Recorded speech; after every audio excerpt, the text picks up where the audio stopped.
Yo, what is up? Just a heads up. If you have noticed in your depot, if you have been playing recently, you'll be collecting these Frontline experience boosters. They're going to be 1 hour boosters for 100% boosters. That means if you make a general for 1,200 frontline points, you're gonna get double that for 1 hour, and you can earn multiple of this free of charge. Of course, these will be also up for sale in packs of 6, 3 and 1. I think it's 250 gold for 1 hour, 750 for 3, and 1500 gold for 6. So you can buy these before frontlines start, turn them on for 1 hour, maybe get 3-4 games out of these 1 hour packs for basically ×2 boosters. So keep that in mind. So today's video is about some tips that you can use to prepare for the next iteration of Frontlines episode 7. But before that, remember to subscribe, turn on the notification button, especially if you're here for the packs and the updates. You get an update as soon as I make the mod pack, and it's quite useful for that. Now we are looking at the older map at the moment. And of course, this is Objective Bravo, which is one of the easiest objectives for the attacking team to cap. Now, my advice to you, if you are trying to catch up, if you are in Prestige 6, Prestige 5, and you need to catch up, turn on those boosters. It's going to be useful. It's going to double your XP. You're going to catch up really quickly. Tip number 2, fire a lot of APCR shells. It doesn't matter if you're going to lose credits, because you're not going to lose credits. I mean, you're going to break even, worst case scenario, you know. But fire APCR shells so that you can realize your shots with a higher percentage, and give yourself a chance to basically rank up easier, because you want to catch up as quickly as possible.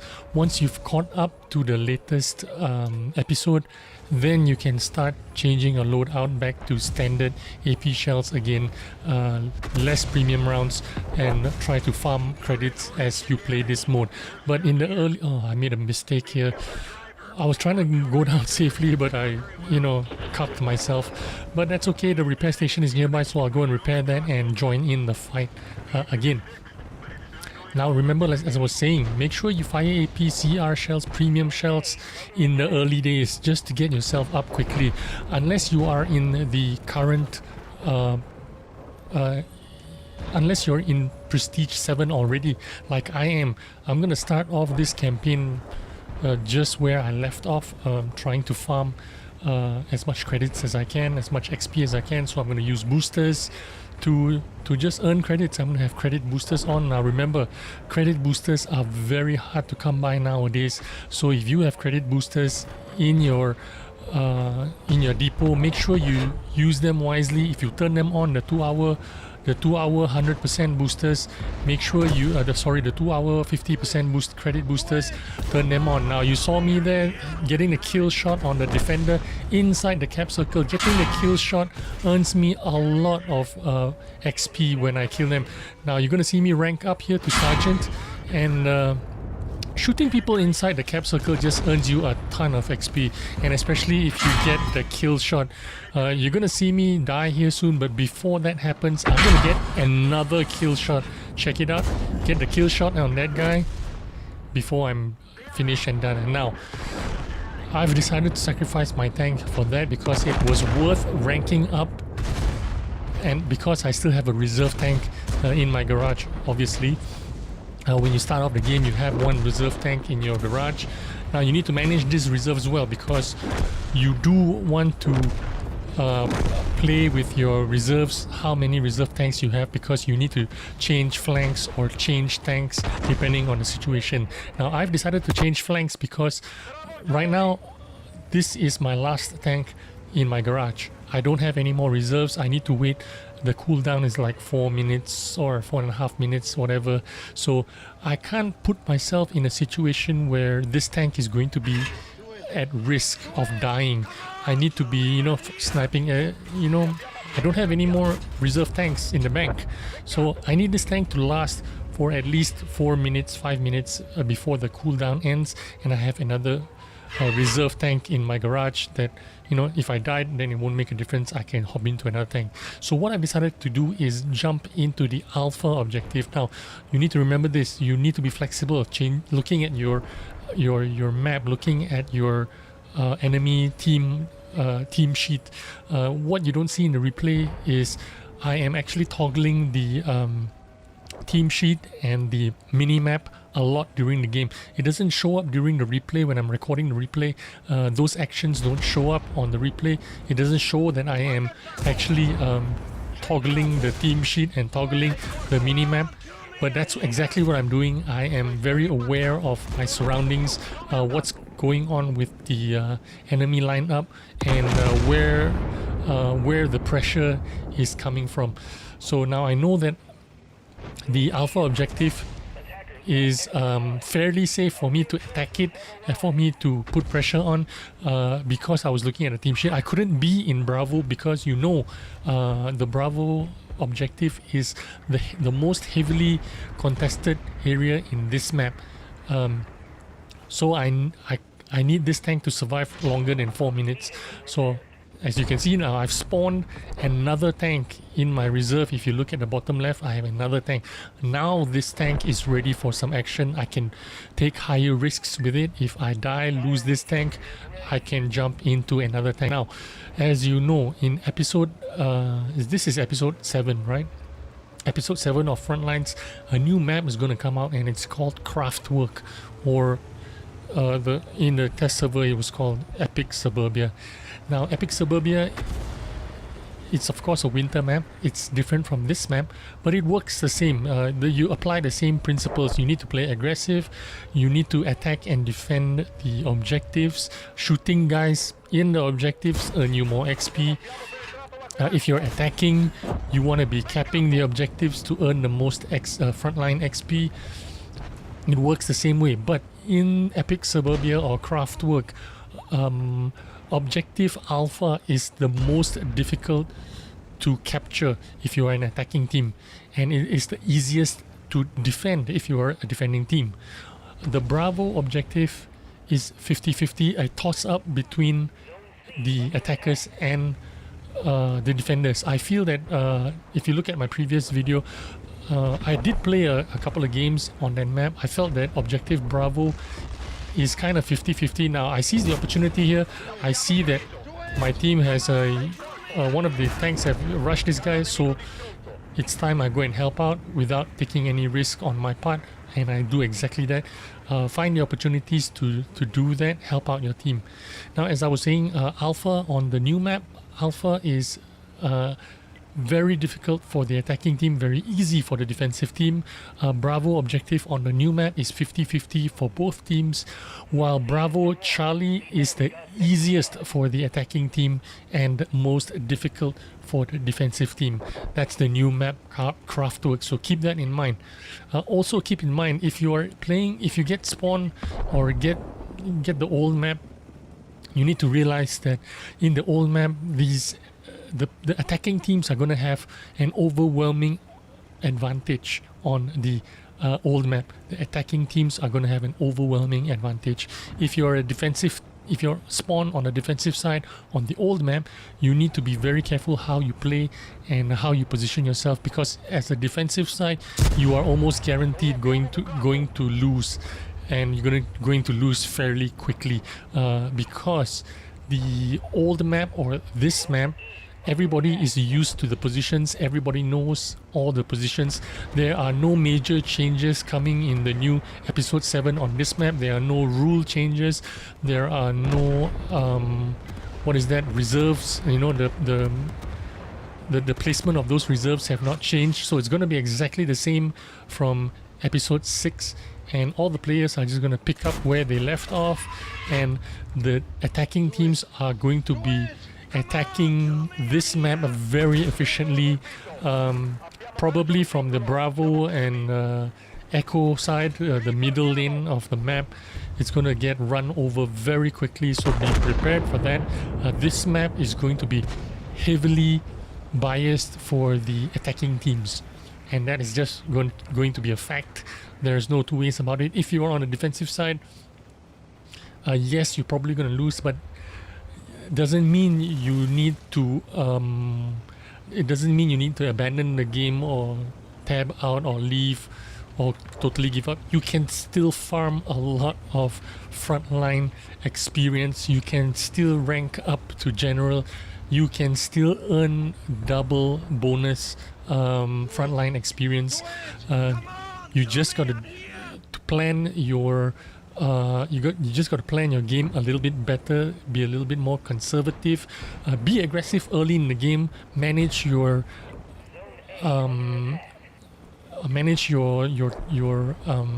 respawn tanks well.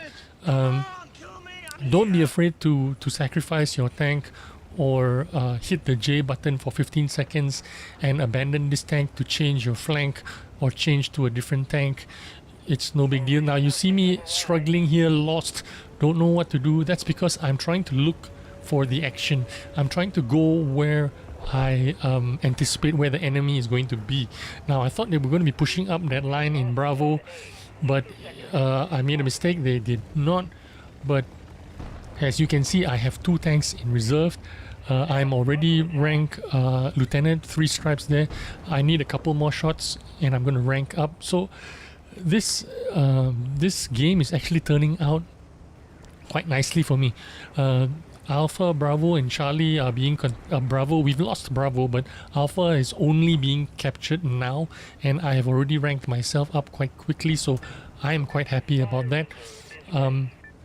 Remember, like I said, in this map it's going to be biased onto the attacking side. The attacking teams are going to have an overwhelming advantage because they are used to this map, they're used to the rules, they know exactly what to do, they're going to be super efficient, and it's going to be hard to stop them from winning on this map. Attacking teams are going to be overwhelming this map.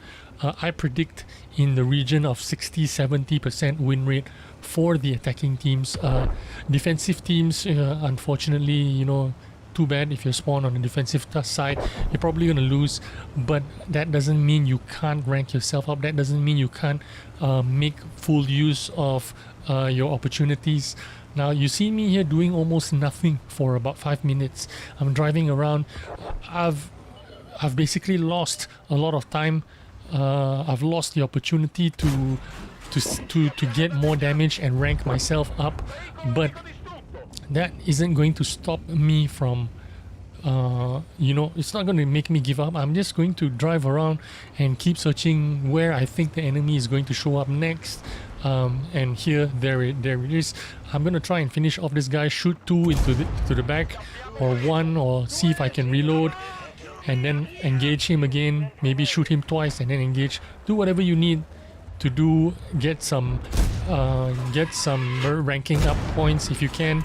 Now I have 2 tanks in reserve, as you can see, so even if I die now, or I put myself at 100% risk, or put myself at a position where I'm at a disadvantage, that's okay, because I can come back with another tank because I have 2 in reserve. In fact, if I died twice, I'd still be okay. So I decided to stay here, try and get out as much damage as I can, because I lost so much time there driving around searching for enemies to fire at.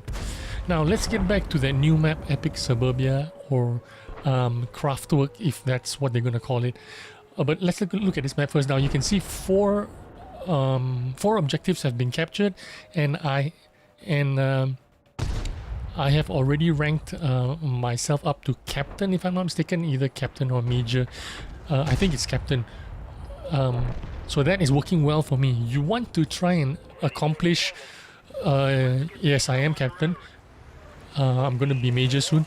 You do want to rank yourself up, pace yourself up to general before all 6 objectives are captured. Now 5 objectives are captured and I'm still captain, which means I am actually kind of behind right now. I need to rank up ASAP. I wasted a lot of time there driving around looking for enemies, and it didn't work out too well for me, so I am trying to be aggressive as I can.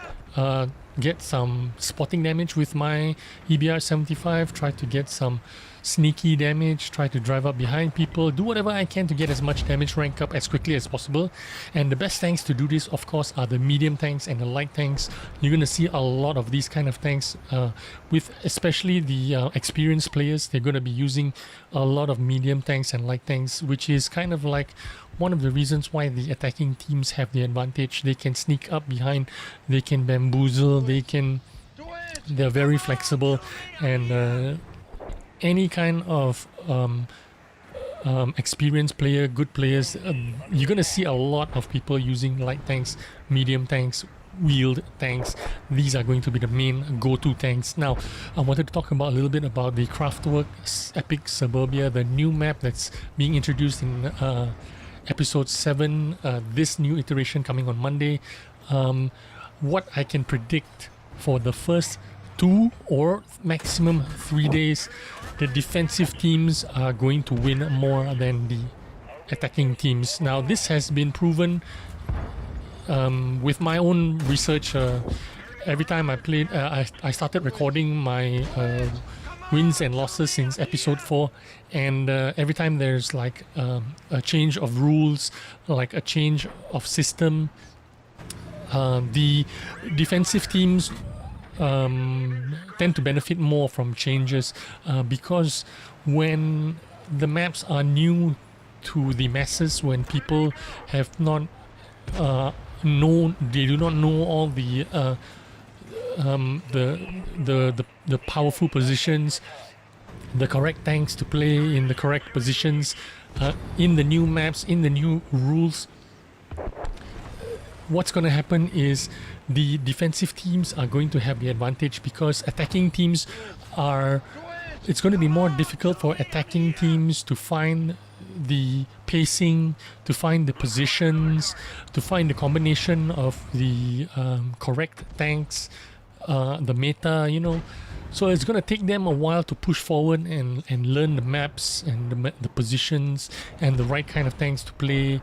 So as usual, I predicted, and it has proven in my research, that the first 2 days are going to be heavily favoring the defensive teams, because the defensive teams basically don't need to flex around too much to defend. They only need to find a good hull down position or a good side scraping position, or any kind of safe positions they can be in. You can only dig them out with air strikes and artillery strikes, positions that are not vulnerable.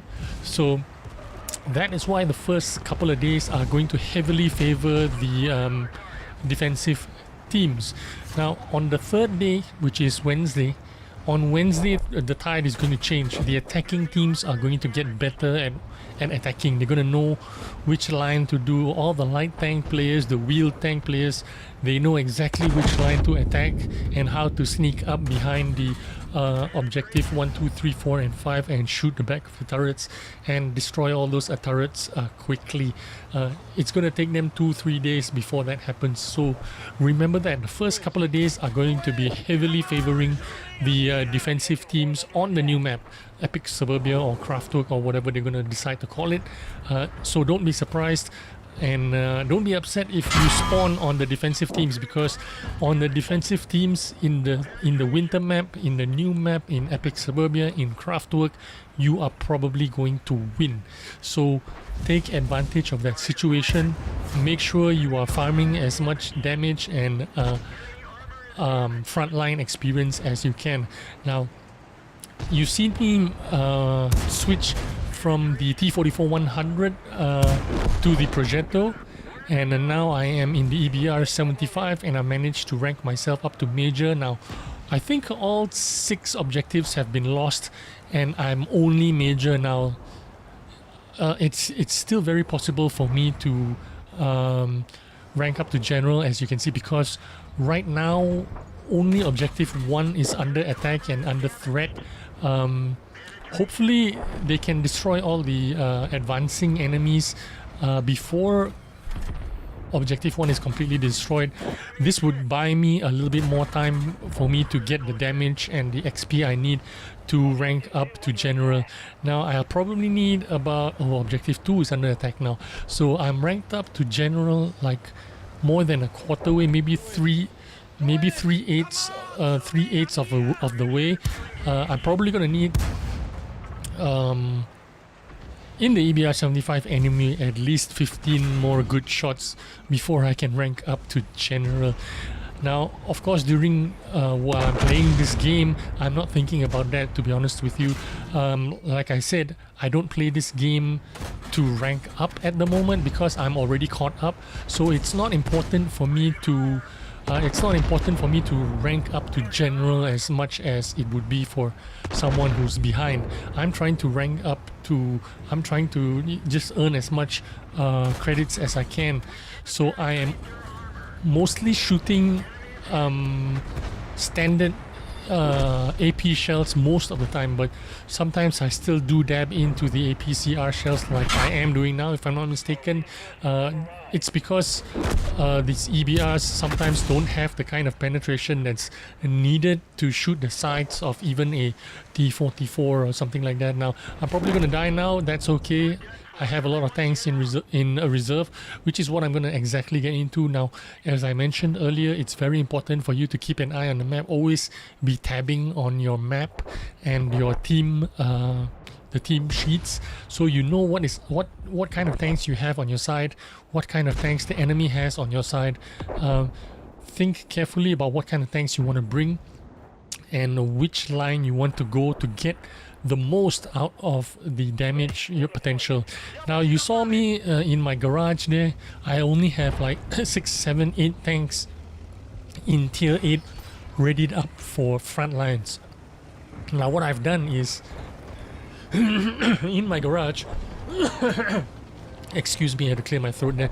In my garage, what I've actually done is all my regular tanks that I don't intend to play in front lines, I've actually demounted all the crew and put them in the garage, in the barracks, because I know I'm not going to use them in front lines.